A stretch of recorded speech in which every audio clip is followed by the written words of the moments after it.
A region taking its place in the world, a nation born out of adversity and audacity, now taking its place on the continent, Africa's 54th state, the world's 193rd child.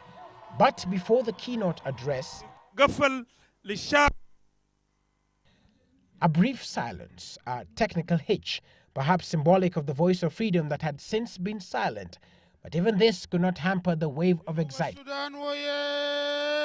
Minutes later, with his trademark cowboy hat and thick charcoal beard, the leader of the world's newest nation, Salvar Kiir, took to the podium to address his citizens, taking time to set the tone in his native lingua. For Kirr, it has been a long journey, especially taking cue after his predecessor, Dr. Garang De Mabior, died in a 2005 air crash, and he was cognizant of that fact.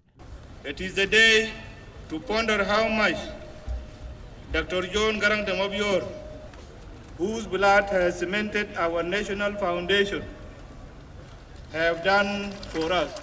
He was, however, categorical that for the cog in the nation's wheel of destiny to continue turning, sobriety must be embraced and a commitment to development eschewed.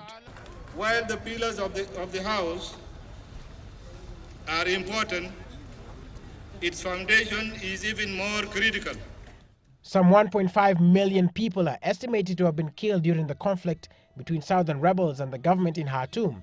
It is against this backdrop that Salva Kiir offered amnesty to those willing to surrender weapons and embrace peace, whilst calling for unity among neighboring states. Our people will never again have to cross our borders in search of security. The President of the Republic of Sudan, Omar al-Bashir, who also present at the event, lauded the South's independence, citing that the will of the South has to be respected, while calling on United States President Barack Obama to make good his word to lift sanctions imposed against Sudan. So, indeed, history was written for Africa, but the journey for South Sudan now begins, for even as it takes its place on the table of other citizens of the world, it faces the enormous task of staying and steering the course of development.